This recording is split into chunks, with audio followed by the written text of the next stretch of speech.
Here is what nobody told you about why your life feels so heavy right now. You are not broken, you are not unlucky, and life is not against you. But something is quietly destroying your peace every single day, and most people never figure out what it is. They spend years blaming the wrong job, the wrong people, the wrong timing. They think if they could just fix the outside world, the inside world would finally calm down. But that is not how it works, and deep down, you already know that. The real problem is invisible, it lives inside your mind. And it has been running your life without your permission for years. It is called expectation. Not the big dramatic kind, not the obvious kind. I am talking about the quiet kind, the kind that whispers in the background, the kind that says things like, they should have called by now, this should have worked out for me, I should be further ahead in life. I did everything right, so why is this still happening to me? Those whispers, that is where the pain is born. Think about the last time you felt genuinely hurt. Not physically, but emotionally. Really sit with it for a second. Now, ask yourself this one question. Were you hurt by what actually happened, or were you hurt by what you thought should have happened instead? Because here is the truth that most people are not ready to hear. Almost every disappointment in your life has one hidden cause. And it is not other people, it is not bad luck, it is not the universe working against you. It is the gap between reality and the story your mind created before reality even showed up. You built a picture in your head, you decided how things were supposed to go. And when life delivered something different, something inside you quietly collapsed. That collapse, that is what you call disappointment. That is what you call heartbreak. That is what you call being let down. But what really happened is that reality refused to follow the script your mind wrote for it. And the most painful part is that nobody else even knew the script existed. Lord Buddha taught something thousands of years ago that is more relevant today than ever. He said, suffering does not come from life. Suffering comes from your attachment to how life should be, not how it is, how you decided it should be. This is not just philosophy. This is the reason you feel tired. This is the reason relationships feel complicated. This is the reason success still feels empty sometimes, even when you achieve it.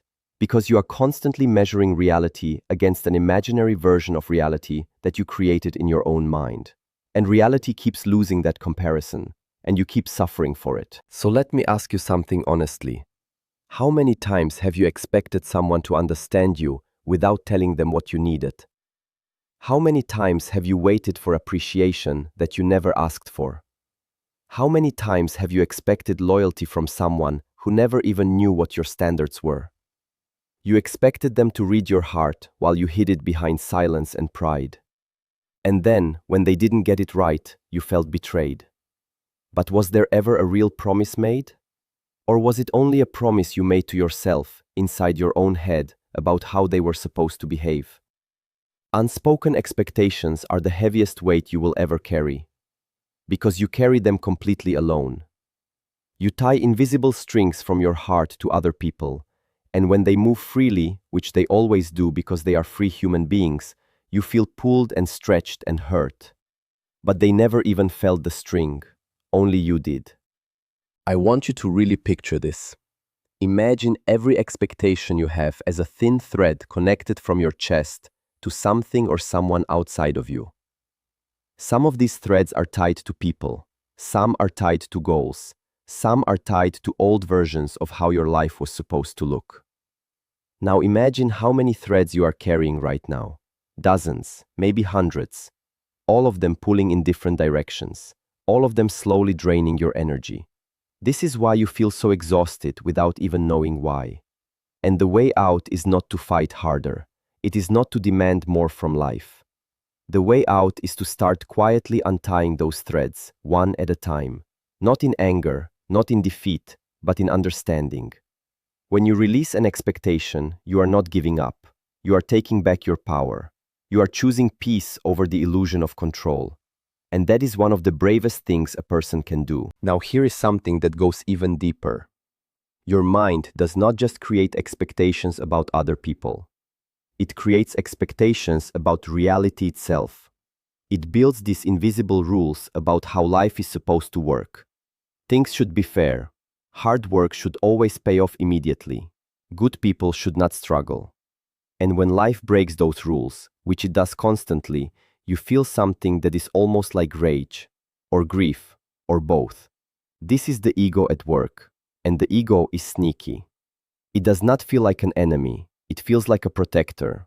It feels like it is just trying to keep you safe by making sure everything stays predictable and controlled. But underneath all of that protection is one very simple thing: fear. Fear that if you let go of control, everything will fall apart. Fear that if you stop expecting, you will stop caring. Fear that acceptance means weakness. But that is the lie. That is what keeps people stuck for decades. Because you cannot control the ocean. You can only learn to move with it. And the person standing at the edge of the water, screaming at the waves to stop, is not strong. They are exhausted. They are wasting energy on something that was never going to listen. If this is speaking to your heart right now, take a second and like and subscribe. The content here is built to give you real tools, real clarity, and the kind of wisdom that actually changes how you think, not just how you feel for 5 minutes. You deserve that, so stay with me. Now let us talk about something that most people completely miss.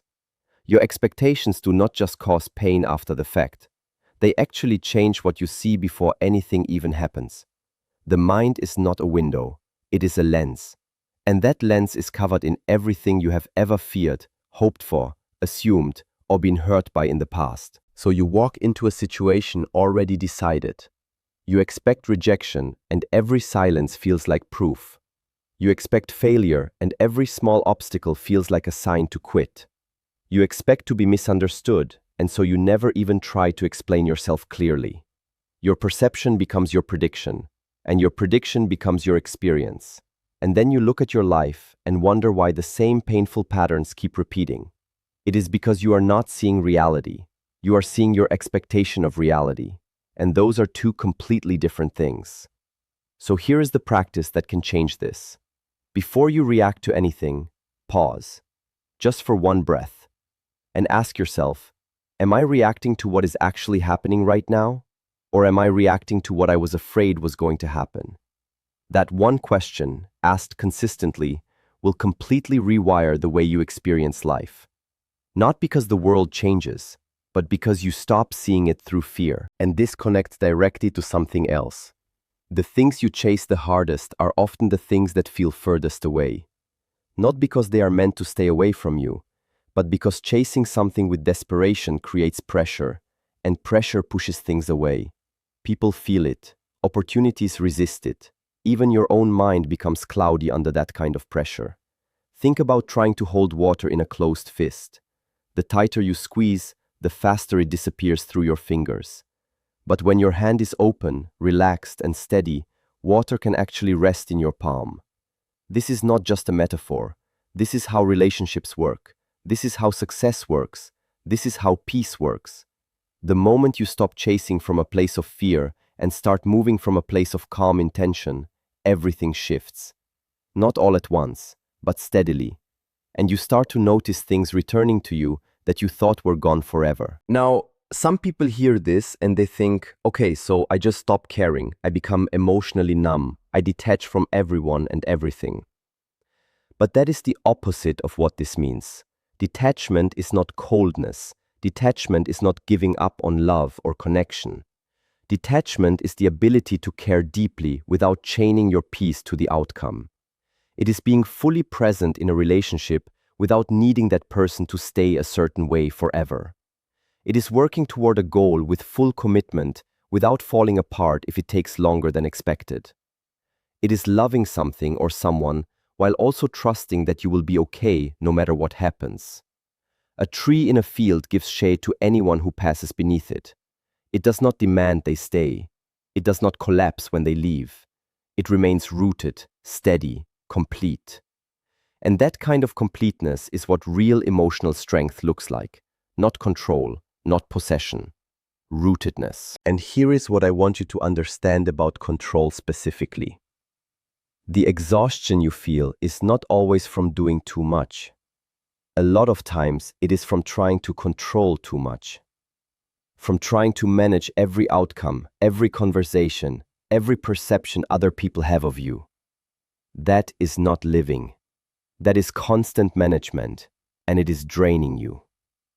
You were never meant to control life. You were meant to engage with it. There is a massive difference. Engagement means you show up fully, you give your best, and then you allow life to respond however it responds. Control means you refuse to accept anything that does not match the picture in your head. And that refusal is where suffering lives permanently. So what would happen if you made one decision today? Just one.